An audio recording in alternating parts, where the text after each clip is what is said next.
In this video, we're going to look at how to utilize new tools inside of Photoshop, new AI tools, to remove and replace background. And I want to show you the workflow that will give you the best result. Well, right here we can notice we have two images, and in both images I want to replace background. I want to create something more medieval. Even this first image actually is one of the easiest, because if you work with compositing, you notice if you don't have it fit, it's much easier to compose. So I'll show you how to do with this one easy. And after this, we'll look on a little bit more difficult case, like right here, because we see the horse hooves directly on the ground, and that will be much harder to put it inside the other scenery. And I'll show you a way how you can work around this as well. Well, let's start with first our easy one, and I want to put castle behind a person. The first what I want to do, it's a little bit increase in size, so we have a little bit more visible castle there. For this, I'm just going to use it normal crop tool, and in crop tool I want to click down and use a generative expand. In this way it will analyze our image and create it a very similar look. And the reason I want it, so we have it same color, we have it same contrast and other things. So let's go ahead and I will just put it a little bit up here and down there. What I want to do in this image, I just want to be sure that my composition set properly. See the ways across, just on the eye it's create a little bit better. You can also just expand a little bit more if you need it, like this, to create a little bit more panoramic view, almost this way. After, press enter, and right now it's actually processed with AI. You can see it's generated, so it's analyzed everything and put it. It should be blurry, but sometimes it's can go berserk, and if you have a too large area, it's maybe add additional horses or other things. But in this case it's worked very well, and we have it additional options here, and I think these ones is work very well. As it's creating all these properties, notice we have it additional options, and for example, like enhance details or sharpness, add more details, or if you click down on the three dots, you can create similar from some other ones if you like it.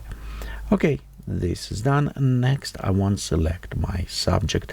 We have multiple ways we can do. One, we can go down and click on select subject if we have it on a background, but when it's creating this way, I would recommend this type. Press Ctrl+Shift+Alt+E or Command-Option+Alt+E, take all layers and combine them together, so it's much easier to now process on or select specific subject in this case, because now we can go very easy and select it.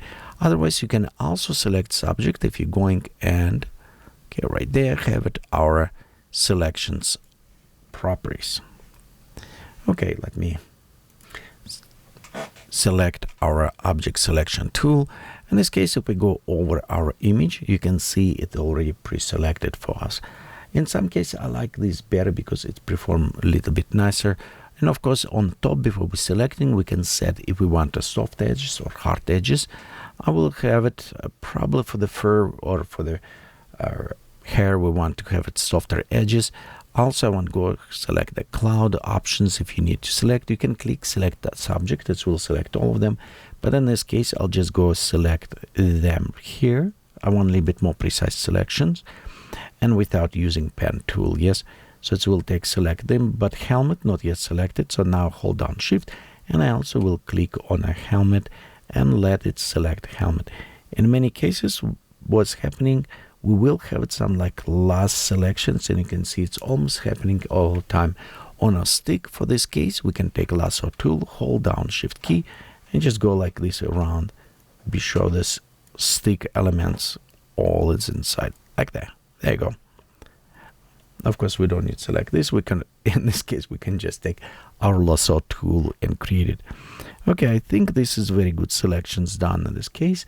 Let's go ahead and click create mask. You have several options. We can create a mask like right there, and in this case we have it, you can see, just isolated our subject. Well, next things, we want to create a background castle for this. So I'm going to hide our selections, going before generative fill. We'll have it a new layer, let's call it castle.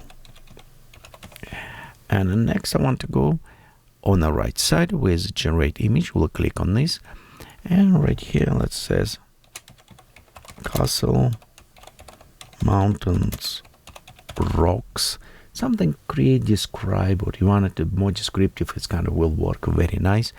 Next, I want to be sure it's a photo effect. Let's go, maybe go with cinematic, I think. Yeah, let's go kind of more interesting way. And if we want to style, you can also select like reference image if you want. For color, for example, I go just select one of the image and I'll take image from Oregon, kind of, you know, water, mountains, kind of cool looking this way, and we'll go click generate. So in this case, it is ignoring our selection. It's just generating image that will place in a background. Easy, fastest way to do this. And right here you can see we have a castle. We can enable our man on a horse, and there you go.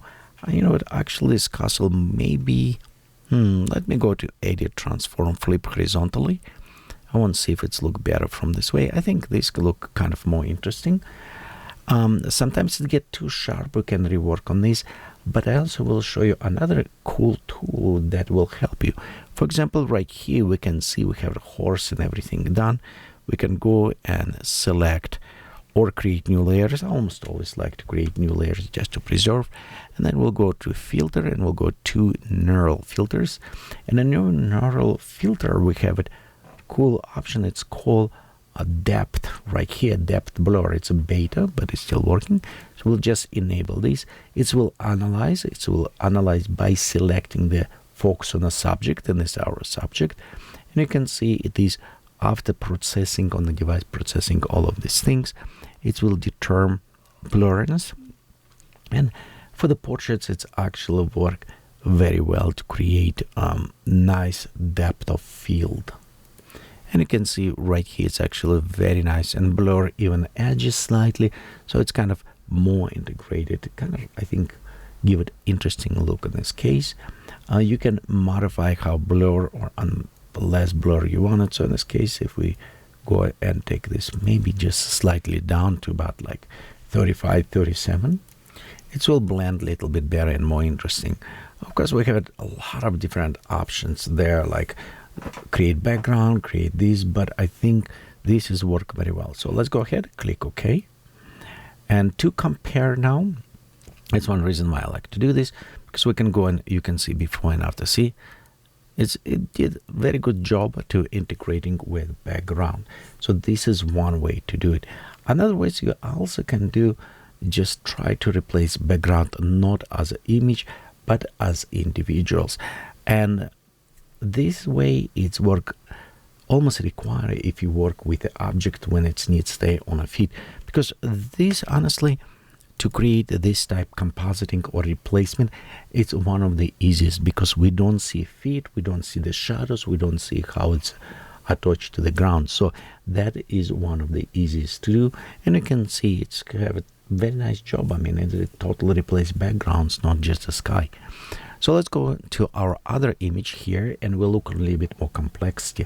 So here's a complexity that I want to replace background, and this is night racing charging on a horse. This is actually very kind of interesting story, because when I was photo shooting this, Charles, the knight, when it's real night, they have the real jousting, and you can see on the armor it's a little bit up. I'm surprised on those guys how much beating they can take it.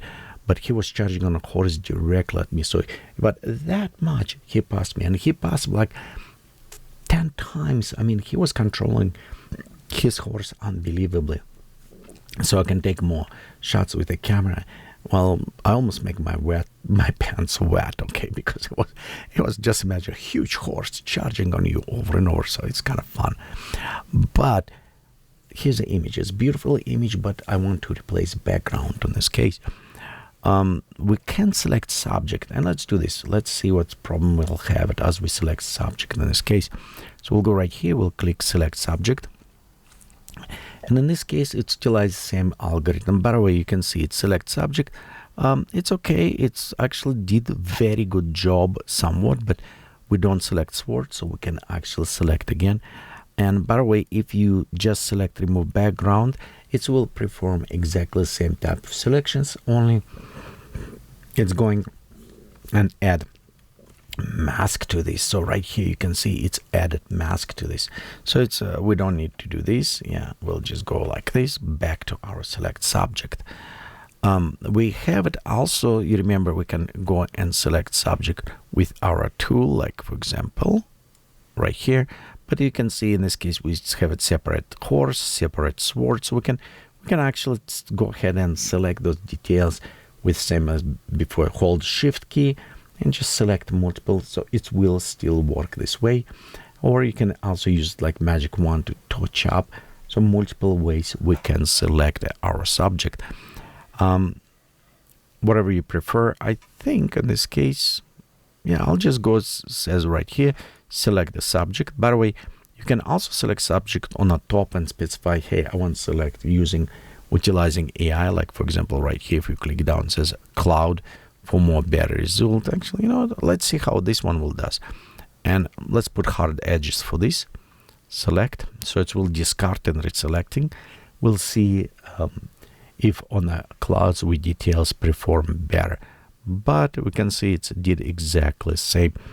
Well, in this case, if it does not select sword, you can, or going and select like this, hold down shift, you remember, and if you click, it will add also to the selections. And another options, if you don't select everything, you can always go ahead and switch to our quick selection tool, hold down shift, and just like this, you know, just add a little bit of those selections right there. You can see just right there. Okay, problem is with quick selections, they work okay. It's contrast based selections. Notice right here we have lost a little bit, and it will be very hard to select. So in this case, if you still want to do it, you can always just have it your lasso tool and just go like this by lasso tool, and we'll just go fix it. Usually you don't need to do this. Selection should be just fine by itself. But personally, I actually prefer to use a pen tool, tell you true, because it's always like this, you know, some small segments right here missing, and it's almost feel like with a pen tool I can do this better and fast. Let me know what you like to use. Do you prefer using the pen tool or AI, or it just depend what tool is better work for you? Okay, well, we select here what I want to do. It's actually copy, paste, Control C, Control V, so you can see we have it isolation. Well, that is done for a reason, because if we're going back here, I'll click Control or Command on the top, so restore selections. We can go to our background copy, and now we can replace background.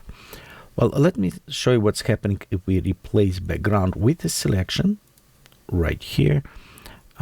Let's invert selections, because we want to replace background, okay, on outside. Okay, select inverse. So, okay, and then we go click on an image, same things, castle, rocks, something like this. Yeah, photo, effect. We're going to our cinematic. We'll do similar things. We can do reference image if we need it. Yeah, let's do same things what we done before. Yeah, so we'll select this image and we'll click generate. So in many times, what right now you can see we have this outside area to generate, but problem is if we generate this way image with a generative AI, it's just creating the same image as before, so it does not reference what I want to reference. So instead, this what we need to do, we need to go back here. Okay, we'll go again, select. Okay, select inverse. Actually, yeah, let's go right here, select inverse this one tool. I think, yep, it's in this.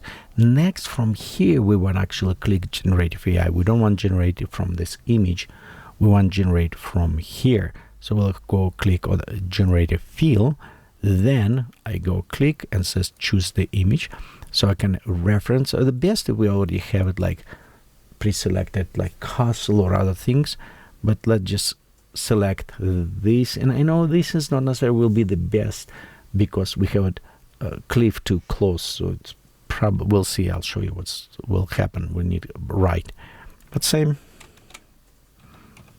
castle rocks. Okay, we'll go create that, and yeah, I think this is fine. Okay, let's go generate. Because the cliff was on a side, it will kind of horse sometimes can go a little bit berserk how it's work, but you'll notice it is try to utilize, in this case, integrate this horse inside. Of course, it's have some funny things going on, but what it does do very good in this case, and you can see right here, it's actually creates shadows. It does not necessarily happen all the time. It's kind of messing up with a lot of stuff, but to place versus like what create here castle, no way we can place it on this area, but in this case we can, because if you look, it does create it. And of course, if I want, I can go says, okay, let's go similar to this creating. Because selection is not there, we probably want to have it shadows. Remember, it was right there. You can see it's kind of cast shadows to this. Yeah. So what else we can do? Well, because we have this image, we can actually can overlay. But okay, let's look what we have here. Oh, that one actually looks not bad. Look on this. But notice it is, as we creating, it's have its shadows. Okay, now what else how else we can repair, like right there. Okay, there you go. So we needed to remove this subject because, for example, I do like how it's created, but I don't, let's go right here. Okay, right there you can see we have, yeah, we have a little bit right there. It kind of created mask, and it's behind. So it's the reason why I put this on top, so we don't have it this mask, because you see how outline going. It does not work very well. Yeah, it does not do for us anything. So we almost don't need that mask at all in this case, that one. So I'll disable. What we need now remove this. And in this case, the actually another one's a remove tool. This is AI utilize tool, will work very well in this case. So for this, let's go create new layer above this. And things for the, when you select it, what you want to do, it is be sure it's set generative AI on, sample or layers. And if you want, you can say remove after each stroke. It's meaning every time when you do it. Or if you uncheck this box, it's meaning when we start doing, like right here, I can paint, like right there. I can wait a little bit, and after I can click check mark, and it will go process this stuff and create it. So it's up to you how you prefer for the each stroke, or you prefer to do differently. And it's work okay, but it's a reference wrong. So what we need to do in this case, I'm just going select like right here, and just we're going to remove it. We can also just utilize a lasso tool. Select our object with lasso tool and go with this way. The one thing I want to leave it shadows down, because it is primarily, but it's not so much shadows as the angle of the ground and position, so the horse does not floating or other things. It is the best part because it did analyze position of the horse and created background based on the how it was adjusting. So okay, when we're done, let's go click. In this case, it should analyze our background, analyze all scenery, and AI should be smart enough at this point to says, hey, they just want to remove that selections out of here. So let's see. And there you go, you can see they disappear now. Okay, let's go ahead, enable, and there we have it, our horsey. Nicely adjust and put it just in right, you can see like it's going up. Well, let me show a couple things. Notice we have a little bit not nice integration here, which again with AI we can easy to fix this. So let's go ahead, create Control-Shift-Alt-E, Command-Option-Alt-E, all layers. We can also just create empty layer that will work just fine. And we'll instead again remove tools in this case. And let me show what's happening. In the remove tool, sample all, generated, find destruction. So you have a few things, or we can go just like by the edge right there very carefully. Okay, so we can do like this. Oops, actually it's selecting all. I don't want to select all, I just want to select the image. Let me cancel that.